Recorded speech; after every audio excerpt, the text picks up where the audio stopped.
A new report from Axios reveals that the Biden administration has released 50,000 illegal aliens into the United States without any court date. The officials just told them to voluntarily check back in with ICE agents later on. And you're going to be shocked to hear this. Turns out the vast majority of these illegal aliens failed to show up to the deportation authority. Can you imagine? Yes, foreign nationals get to flout our laws, roam wherever they please, and breathe the sweet air of freedom. But you, the American citizen, cannot, especially once the CDC's new mask demands go into effect over the coming days. Some Americans are calling on Biden to free Cuba. I'm calling on Biden to free the United States. I'm Michael Knowles. This is The Michael Knowles Show.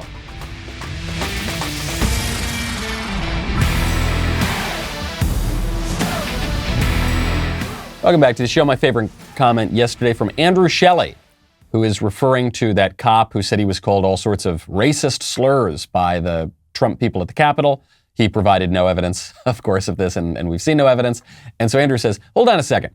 If we've been living in a totally and completely systemically racist society for all of time, why then do the black police officers declare that in their entire life they have never been called the N-word until the Capitol event? Yes, this is true. This is one of the problems with making Trump the root of all evil in the world, is that the left is simultaneously arguing that America is this terrible, rotten place and it's always been evil and it's always been terrible, and making the argument that Trump is this unique threat to the country. No, the country has always been evil, right? So it's no big deal that Trump's come along.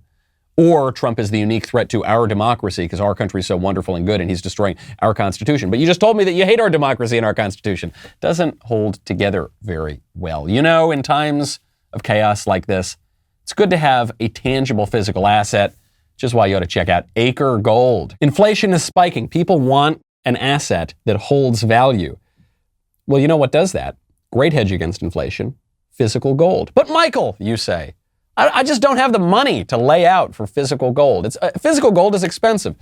Calm down, pal. What if I told you that you could start investing in physical gold for as little as $30 a month? You're a liar, Michael. Don't call me a liar. Come on, I'm talking about Acre Gold. Acre Gold will allow you to subscribe to their gold bars for as low as $30 a month.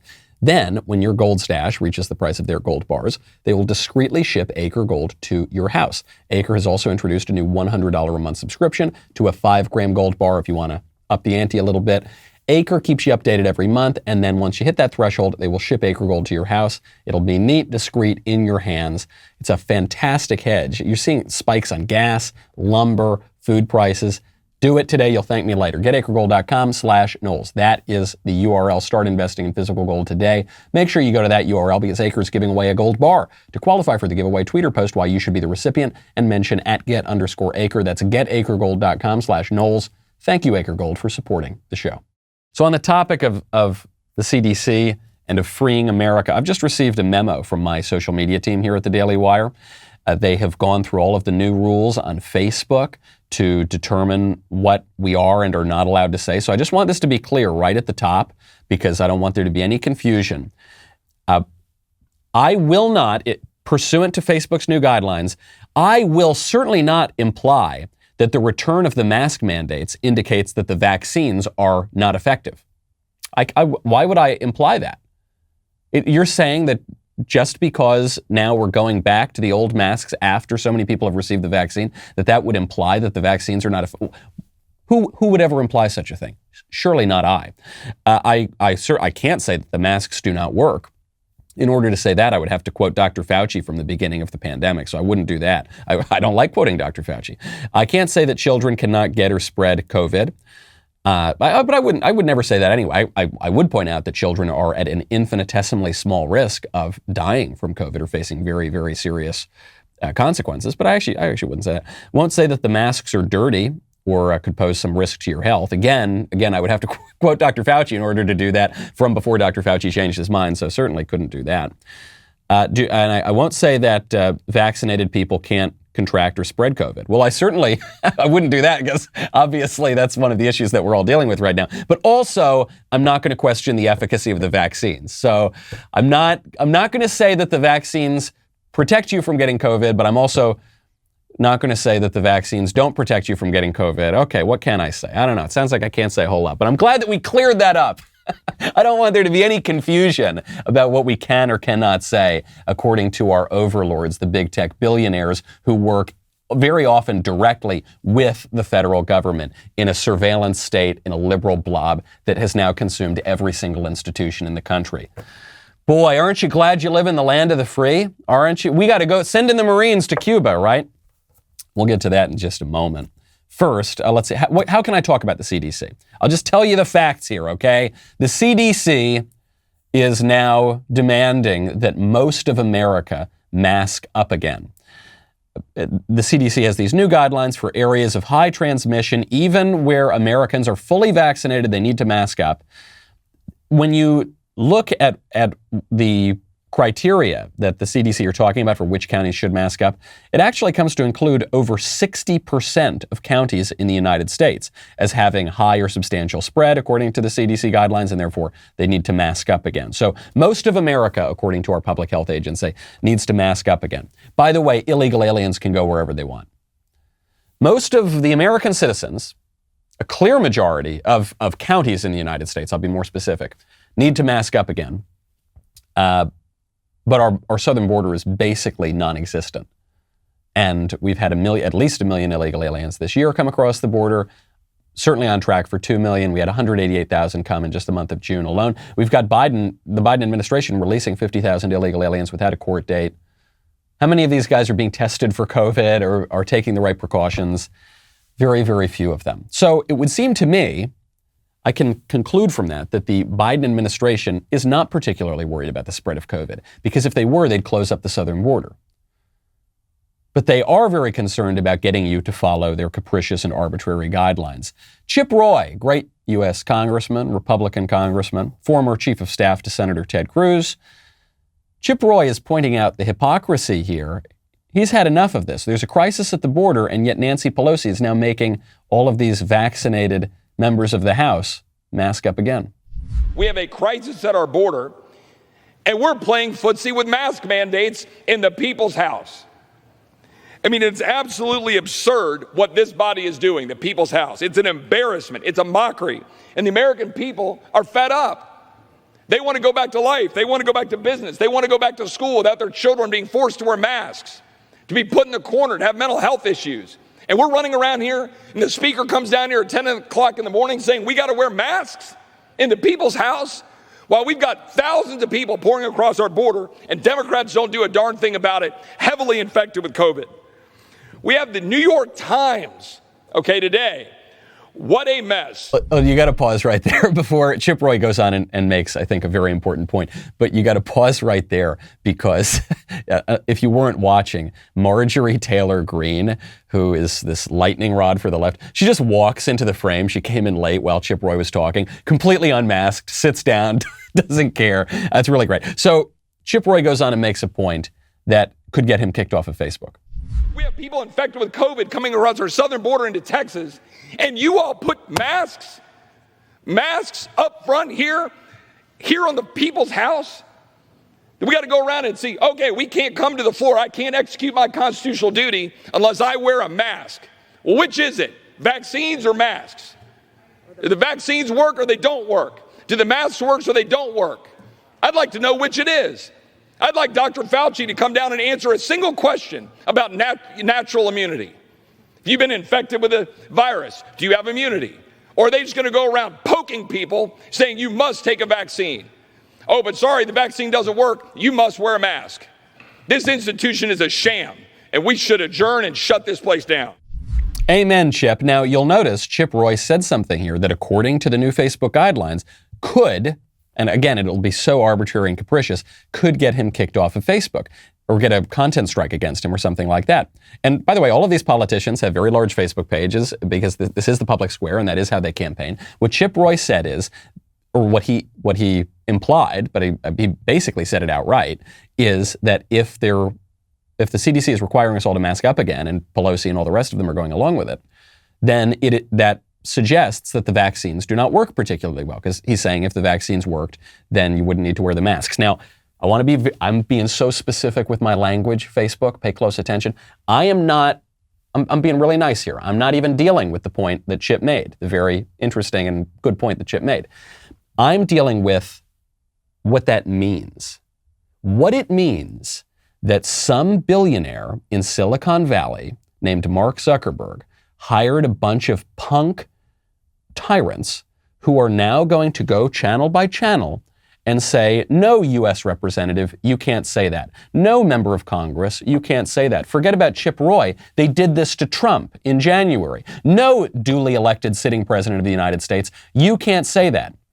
Because I, either some apparatchik at Facebook or Twitter or Google or one of the surveillance tech billionaires themselves, because they say that you can't say that. As I point out in my book, which I do think becomes scarier and scarier every day, how true this has become, Speechless. If you control speech in a republic such as ours, you control the political system, because speech is politics and politics is speech. We govern one another by persuasion and deliberation. Right now, a very small number of people who have all of your data and know everything about you, but who have crucially never appeared on a ballot, you've never elected them, they are controlling all of your speech, including the speech of your elected representatives, including the speech of your presidents. Scientists have a big credibility problem. It's not just the scientists, it's the scientists and then the public health experts who are half scientist and half politician. The health part is the science, the public part is political. And it's the politicians then who use the experts as cover. I'm talking about Pelosi and all of the rest of them. They have a credibility problem. This isn't just me saying this. This isn't just conservatives saying this. This is leftists. This is even CNN. Erin Burnett on CNN came out swinging, and you don't often hear this from a left-wing channel. She said, but it's so obvious that you can't deny it. She said, wait a second. These guys have been changing the rules day by day by day, and it's not really based on the science. They're even changing the principles of what they're talking about. Where is the credibility? What CDC needs to say is clearly that if you are not vaccinated, you must get vaccinated and you must mask up. But to do that, they had to basically tell the vaccinated to mask. So I understand what you're saying, but I also take a step back here and I say, okay, first they said, and science and information can change, right? But we all remember at the very beginning here, mask up even if you're vaccinated because you could spread it. And then yay, guess what? You can't spread it. And now, oh my gosh, now you can maybe spread it. And they're making the change to the masking guidance based on unpublished data, but it shows that vaccinated and unvaccinated people infected by the Delta variant can have the same viral load. So after changing it for maybe you can spread it to you definitely can't to maybe you can, but it's really rare. They're telling you it's really rare, but you have the same viral load. I mean, Dr. Reiner, it's really confusing. And it does beg the question of, do they really know? Or do they know things they're not sharing with us? I mean, it's a credibility question, isn't it? We don't even know what rare means. Preach, sister. I love it. I'm sorry that Erin Burnett is going to lose her Facebook page. I'm sorry that CNN is going to lose its Facebook page, right? Probably not. Probably there's going to be different rules applied to people on the left and people on the right. But she's making a very important point.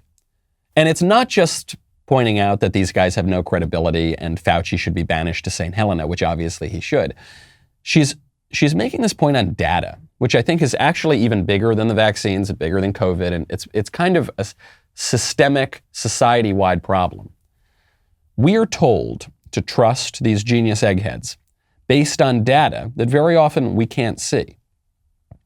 Listen, you proles, you idiots, we have information that you don't have, so just trust us. Okay, can we see the information? No. Well, but why not? You idiot. You don't know. You can't understand the information. It's a power disparity that pervades not just the public health establishment, it's the whole culture. And it's especially true of big tech. There's a terrific new book that I'm reading right now called The Age of Surveillance Capitalism by Shoshana Zuboff. We'll have to get her on the show to talk about it. It's a straightforward study of how the big tech giants masked all of their control, and what that means is a major shift in the economy. You had the Industrial Revolution in the 19th century, you had the Managerial Revolution in the 20th century, and now she has identified this information revolution that obviously is taking place. And increasingly what we are told is, no, you don't have the data, we have the data. Data are king. Data are the most valuable commodities. This is why all of the services that you love to use and enjoy are free. Not all of them, but a great many of them. Facebook, Twitter, Google search, YouTube, they're free, but they're not really free. You're paying. You're paying with your data and you're paying with your privacy. And even through not just the searches you make, but the way in which you make searches, the time of day, where you are, your location, the devices you're using, the people you're around, all of those are behavioral surplus data that can form a profile of you, whereby these people who are usually unelected, and in almost all cases unelected, they probably know more about you than your wife does. They probably know more about you than you do. And that is a power disparity that is completely unacceptable in a self-governing republic. Whether the people with the info, whether the people with the power are wearing lab coats like Fauci, or whether they're in Silicon Valley, even less accountability. And what is the response to all of this? When people say, this is too much, guys, you are wielding power in a way that is too arbitrary and capricious, you got to cut this out. The response from Nancy Pelosi is to call her colleague, the House Minority Leader, Kevin McCarthy, to call him a moron. Is Kevin McCarthy a moron, and if so, why? I said earlier in my comment, science, science, science, and science. On almost every subject that you can name, science is the answer. Whether it's the climate crisis, whether it's a health crisis, whether it's our preeminence in the world in technology, science, science, science, science. To say that wearing a mask is not based on science, I think is not wise, and that was my comment. And that's all I'm going to say about that. We make fun of people on this show. Like, the way that we make fun of the scientistic left is by saying that all they ever do is science, science, beep, bop, beep, beep, boop, science, science, science. And then she just literally did that. She literally just, science, science, science, science, science, science. To say that the masks are not based on science, that's not wise. We've played the clip too many times on the show, so I'm not going to play it anymore. And I guess Facebook won't even let me play Dr. Fauci anymore, where Dr. Fauci says, don't wear the masks, they don't help. So, because then he changed his mind, and so that's the science that we have to follow. But I think it proves my point. Again, not on the masks, but on the science. That is not a serious answer. And you'll notice that as the science, quote unquote, capital S, trademark over the E, as that gets sketchier, the science worshipers get more and more aggressive. And so Pelosi now uses this vulgar language, calls her colleague a moron. This is an idolization of the science, is something that is totally divorced from what science is. I mean, what the scientific method is a method of material inquiry whereby you make certain narrow predictions and then you test them in the physical world. Science is the handmaiden of philosophy. Philosophy is the handmaiden of theology. Material science is just one aspect of knowledge. Science, you can see the problem because the word derives from the Latin word for all of knowledge. And so as we've made science this narrower and narrower pursuit, we're also pretending that this material inquiry describes the entire world, and obviously it does not. Nowhere in the Constitution does it say, we the people, in order to form a more perfect union, are going to give Dr. Fauci all the power and follow the science. That's not what it says at all. There are many considerations that have gone into the way that our society is run. Some of those involve the natural world. Some of those involve philosophy. Some of those involve religion, the religious premises of this country, things like natural rights. Some of those involve geographic matters, right? There is a whole lot more here at stake than just Dr. Fauci. And it's ironic because the less reliable the science becomes, the more the scientists contradict themselves, the more people like Pelosi double down. But it is not just science. It is more akin, I think, to a heretical religion. Remember, we played this wacky TikTok video last week where it was some young person describing the difference between an aromantic person and an asexual person, and that these are different things or something. Well, now there's another professor on TikTok, a professor of TikTok, who has come out and said, no, they're different, but they're actually the same, and try to understand it. Next up, we have ace flux. So ace flux is your person, they're going to fluctuate between asexuality and allosexual. So like, it's your person that one day they could be like fully asexual and then the next it could totally change. So this is a person whose sexuality is going to fluctuate on a daily basis. One day they could have crushes on somebody. One day they could be sexually attracted to somebody in some form or degree. And the next day they could be completely just not interested, not wanting anything to do with. So this is your person that's going to be asexual one day, in some form or degree of sexual the next. I think that's really interesting. That's very cool, and I love learning about these things as I go along. So if you know anybody who's on the ace flux or anything, please tag them, let them know, share it, like, comment. Thank you. So you, first of all, this gal is just describing everybody. It's like, yeah, and some days people are more sexually inclined than others. So, oh, really? Wow. I guess I'm that special thing now. I'm an ace or allo or whatever. But you might say, Michael, that's just some sort of wacky TikTok video that's gone viral. The scientists are backing this stuff up.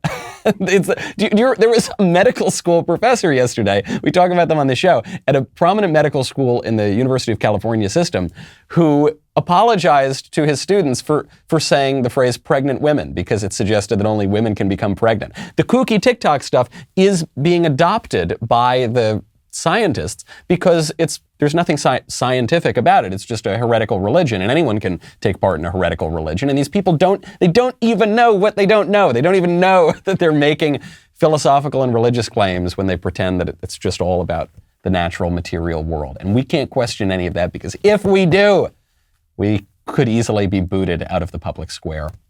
You might call this an authoritarian moment. Well, that's the title of Ben's new book. It's the slogan for my upcoming political campaign sometime in the next few years. The Authoritarian Moment is available at Barnes & Noble, Amazon, or any other major bookseller. You can get your copy now. You can also pick up an autographed copy for just $30 at dailywire.com/Ben. You can leave a 5-star review to help amplify conservative voices. It's a great book to order after you order Speechless, Controlling Words, Controlling Minds, my #1 national best-selling book, which is, I think, very much the topic of today's show after Facebook sent out these new guidelines. Also, if you've ever thought that it would be cool to travel on the Daily Wire's dime to our studios in Nashville to smoke a cigar with all of us, then you might just be in luck. If you're not a member yet, head to dailywire.com/subscribe, use code BACKSTAGE to get 25% off your new membership and be automatically entered to win 2 tickets to lounge with the Daily Wire legends backstage. Who writes this stuff? We're legends? I'll take it. That's fine. That's not all. You get to take home a signed copy of my newest book, Speechless, Controlling Words, Controlling Minds. So head on over to dailywire.com/subscribe. With code BACKSTAGE, you get 25% off your membership and a chance to win the ultimate backstage experience. We'll be back with a lot more.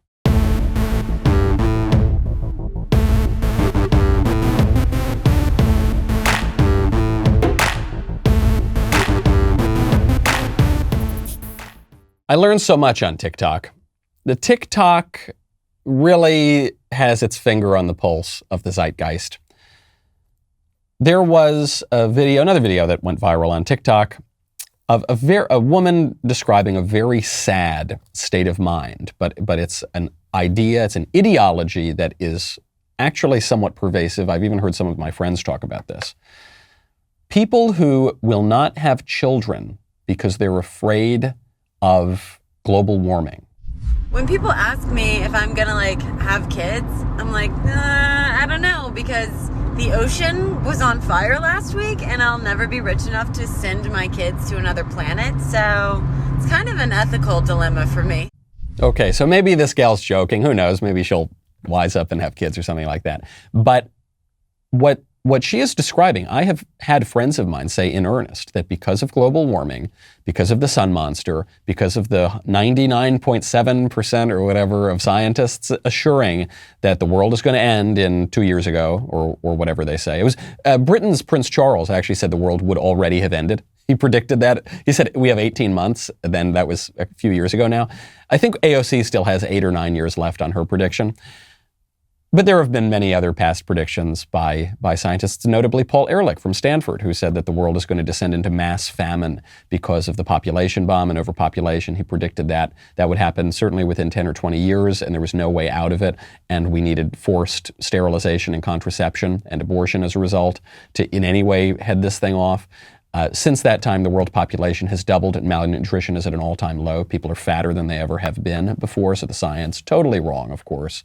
And there have been people who are choosing not to have children because of these factors. I mean, you can just look at the birth rate, by the way. We've had below replacement birth rate for a very long time in this country, and we're hitting new lows every single year. Some of that might be because of economic factors, but I think a lot of that is because of social and religious factors, including the religion of environmentalism, which says that human beings are blights upon the earth, and if we only wiped ourselves out, it would be Eden again.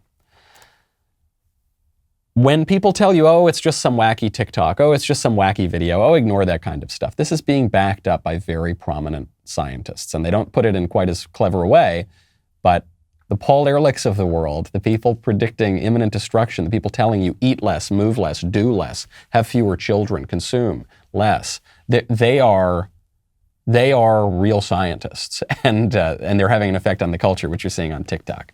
Which brings us to Cuba. The Cuba issue. There have been a great many people on the right saying that we need to go free Cuba. This is the chance. It's been the official policy of the United States for 60 years, ever since Castro took power. And this is our chance. There are rioters in the street, not rioters, actual protesters in the streets. And I'm so used to protesters actually being rioters that I forget that when they're real protesters, they're not always rioting. And they're going out, they're waving the American flag, and they're yelling Libertad. And so a number of conservatives are saying, send in the Marines.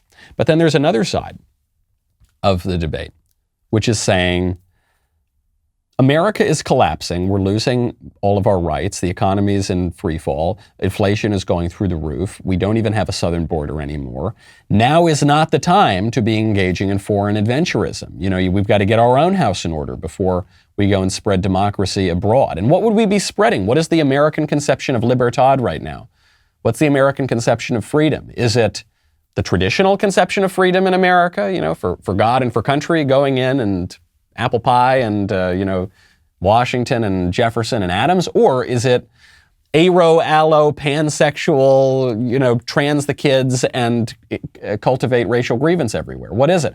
Hold on, Cubans. Hold on, Havana. We're coming in to trans your kids. Don't worry, freedom's on the way. Is that because in that case, probably it's better if we stick here and contain the poison of wokeness. Macron, the president of France, no conservative by any means. France, not a conservative country by any stretch of the imagination. France is saying that wokeness is a poisonous ideology, and they are going to make it a priority of the government to keep it out of France. So I think there's this other reaction on the side of conservatives who they say, we got to get our house in order first. So which is the right answer? Well, they're both right. Communism is evil, and it would be good to free Cuba, and we shouldn't downplay the evils of the Castro regime, and we shouldn't fall into this way of conflating communism with whatever we're living through right now, and say, well, maybe Cuban communism is not so bad. No, communism is an evil, wicked ideology. I mean, as many popes have condemned it, it's a pest, a plague. It steals the very gospel itself. As Whittaker Chambers says, it's the alternative faith of mankind that began in the garden when the serpent told Eve, ye shall be as God. So it's really evil stuff, and surely the Castro regime, or what remains of it, should be ousted. But it's also true that we have got a lot of ideological poison flowing around our country right now. And we will not be able to effectively project a good and just vision of American power abroad if we don't fix our country, and if we don't banish Fauci to St. Helena, and if we don't take power back from the goons and the thugs, not only in the government and the federal bureaucracy, but in the blob, in the big tech companies, in the corporate media companies. If we don't take our power back, and if we don't insist upon some standards, and if we don't stop transing the kids, and if we don't stop pushing this racial ideological poison in schools, then we will not be able to free Cuba. No one wants to do that. No American, not no American, but very, very few Americans have any appetite right now to send the Marines to Havana. Very few Americans have any appetite right now to send troops to Taiwan to protect it, for instance, from the predations of China. Because we don't even know what we're projecting. What is it? What's our vision? What's our vision of the good? This is a problem that especially conservatives have had for a long time. The leftist vision is clear. Destroy everything. Whatever existed in America, it's bad. Topple every statue, tear down every institution. What's the conservative vision? Cut taxes some more? That's all we've had since the fall of the Berlin Wall. That's the only unifying conservative vision, is cut taxes a little bit more. That ain't enough. That ain't going to free Cuba. It ain't going to free Taiwan. It ain't going to free the United States.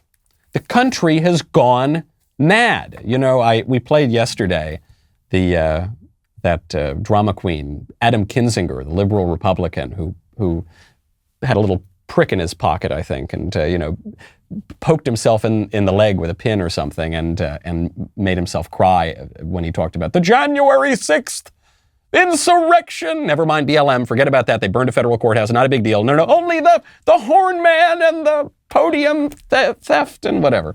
We forgot to cover another drama queen, Adam. That would be the Democrat, Adam Schiff, who also mustered tears for that the worst day in American history.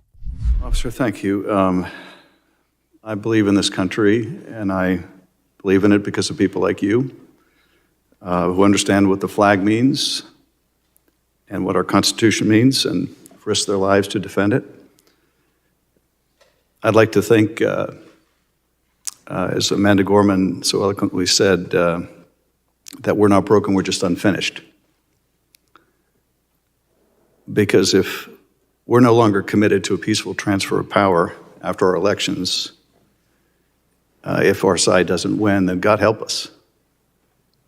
If we deem elections illegitimate merely because they didn't go our way, rather than trying to do better the next time, then God help us.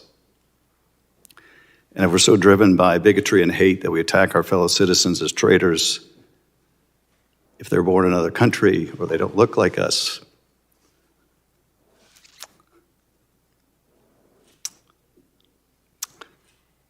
and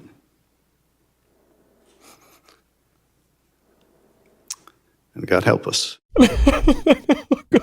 If we deem elections illegitimate, like Adam Schiff, led the Democrats to do for 4 years, because I didn't believe that the 2016 election was above board, and then so I tried to impeach the president. He led the impeachment, this guy. Because they didn't go our way. God help us. God help us. No one is questioning the election of 2020 because it didn't go our way. Democrats did question the election of 2016 because it didn't go their way. They had no argument as to why they lost that election. So they just made a bunch of stuff up. He colluded with the Russians or the Ukrainians or whatever. It didn't work out. In 2020, the people who are questioning that election are doing so not because it didn't go our way, but because Democrats got rid of virtually every election integrity measure in the weeks before the election. And they changed many of the rules, and in some cases they violated state constitutions in how the election was conducted, notably in Pennsylvania. That's why. It's not because it didn't go our way, it's because you all changed the rules and got rid of the election integrity measures that even Barack Obama a few years ago said were very important measures to ensure the legitimacy of our elections. That's why.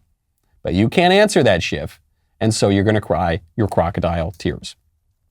They have to make January 6th a big deal because they need to keep everyone in a state of panic that the country is about to be taken over. Our democracy, who took over our democracy? Who wields the power in this country? Is it the conservatives? I don't think so. AOC took this a step further. So remember, AOC said she was afraid that she was going to die on January 6th, and she was so close to death. And then it later turned out she wasn't even in the Capitol. She was down the street in her office building. And she said she heard people knocking on the door, and they were going to come get her. It turned out it was a cop that was there to protect her. And so all of these things came out, and then she kept quiet for a while about January 6th. Now she's saying that she was in fear, not just that she would be killed, but that she would be raped as well. That attack on the Capitol, white supremacy and patriarchy are very linked in a lot of ways. There's a lot of sexualizing of that violence. And I didn't think that I was just going to be killed. I thought other things were going to happen to me as well. So what sounds like what you're telling me right now is that you didn't only think that you were going to die, you thought you were going to be raped. Yeah. The mainstream media are reporting on AOC's rape fantasies from the Capitol Hill riot, where she wasn't even in the building.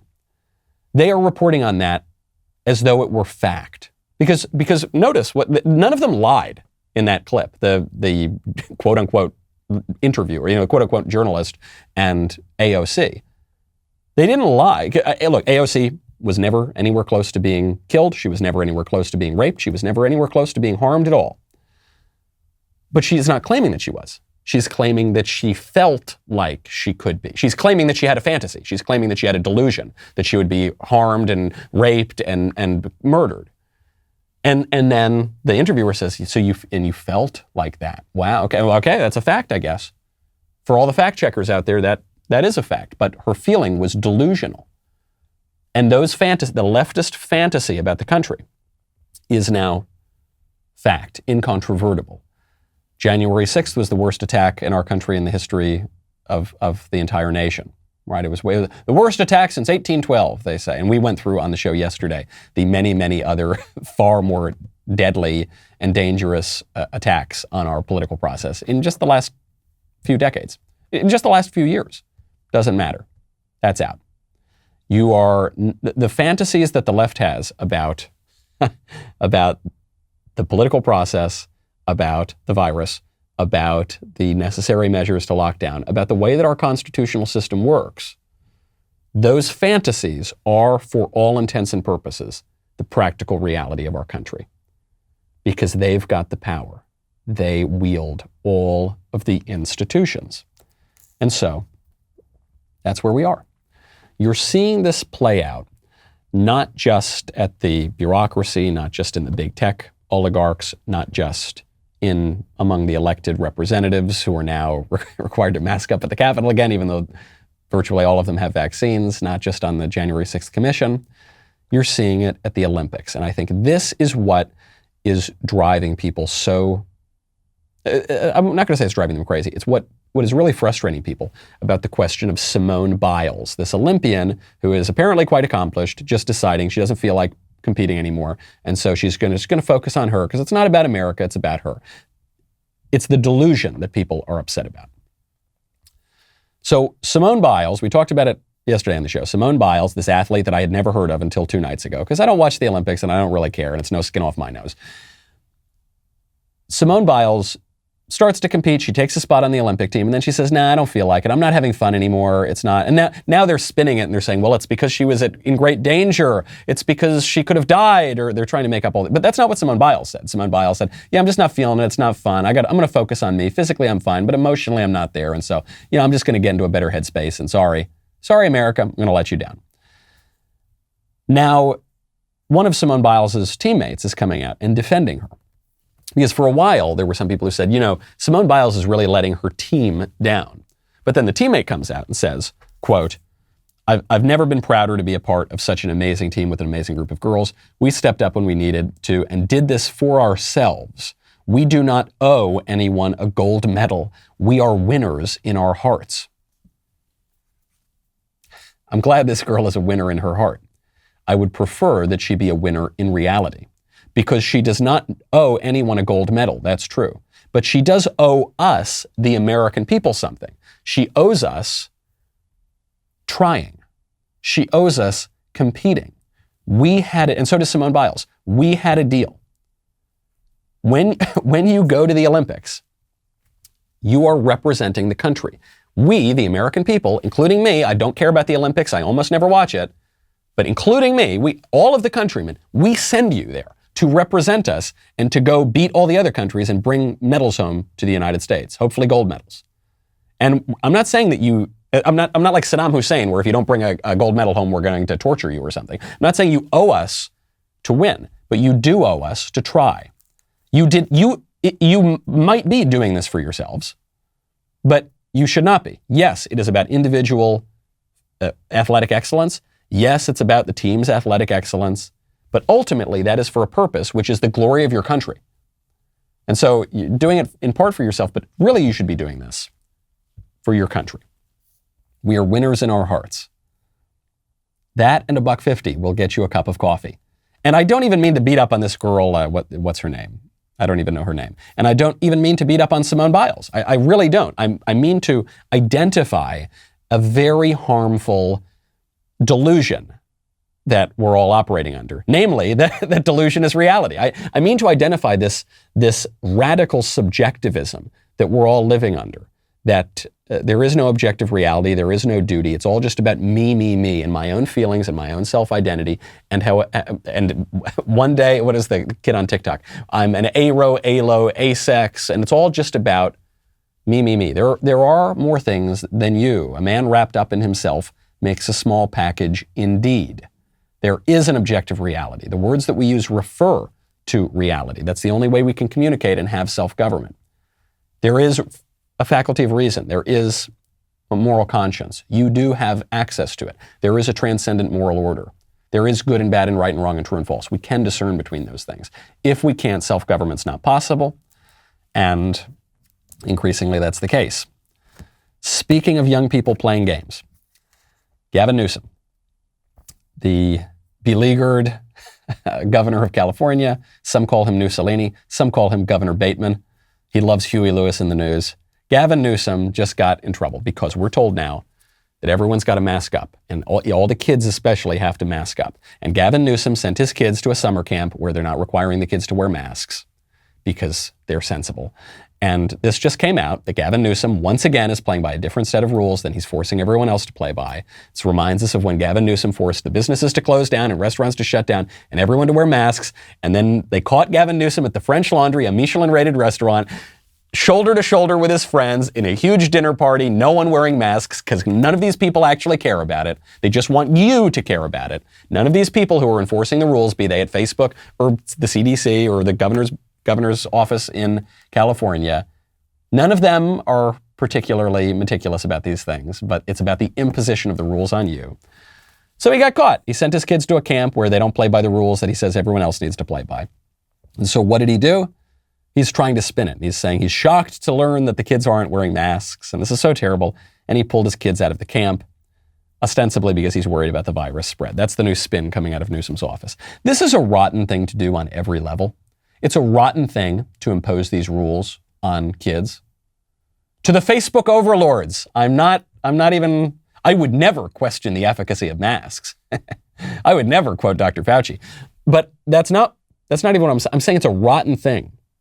As a political matter, as a personal matter, it's a rotten thing to force kids to do this stuff. And so not only is Gavin Newsom, now that he got caught, insisting that all the kids do it, he's also pulling his kids out of the camp. That's a rotten thing to do just to save your own political hide. Terrible, terrible stuff. I do want to end, though, on a note of a bit of hope, which is, there's this case working its way up the Supreme Court. It's the Dobbs case. And the Dobbs case seeks to overturn Roe versus Wade and Planned Parenthood v. Casey, the two preposterous court decisions that invented a constitutional right to abortion. So this case is going to be heard. It's going to be decided this term. It's worth pointing out that the law at stake in the Dobbs case is this law that says that you can't get an abortion after 15 weeks. At 15 weeks, the baby can suck its thumb in the mother's womb. Okay, at 15 weeks, this thing looks like a baby, seems like a baby, is obviously a baby. That law would not be, as the left says, a return to the horrible, barbaric, dark ages where women are not allowed to do. That law would bring United States abortion policy back into line with Europe. Europe, which is so far to the left of America on so many issues, Europe has this abortion policy. In some cases, a more restrictive abortion policy than even would be in place given the Mississippi law. The United States is absolutely barbaric on the question of abortion. We are the outlier. When you look at our abortion laws, how they compare around the world, our abortion laws are on par with Canada. Canada has similarly barbaric abortion laws. But then the other countries that we're in line with are China and North Korea. Okay? The rest of the civilized world has the Mississippi law, or things that are even more restrictive. And it brings up this question. What are we exporting? When the Marines are going to land at Havana, well, actually, they have horrible abortion laws there too because they're communists. But when we're talking about projecting American power around the world, what are we exporting? What do we stand for? What is it? I'm all for projecting a good, wonderful culture and politics around the world.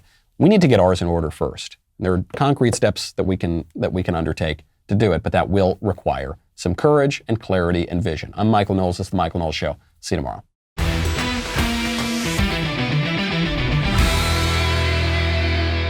The Michael Knowles Show is produced by Ben Davies. Executive producer, Jeremy Boring. Our technical director is Austin Stevens. Supervising producer, Mathis Glover. Production manager, Pavel Vidovsky. Editor and associate producer, Danny D'Amico. Associate producer, Justine Turley. Audio mixer, Mike Coromina. And hair and makeup by Nika Geneva. The Michael Knowles Show is a Daily Wire production. Copyright Daily Wire 2021. John Bickley here, editor-in-chief of Daily Wire. Wake up every morning with our new show, Morning Wire. On today's show, the Biden administration moves to impose federal vaccine mandates, Canadian churches are targeted by arsonists, and the Supreme Court agrees to hear a case that could impact Roe v. Wade. Join us and get the facts first on the news you need to know with our show, Morning Wire.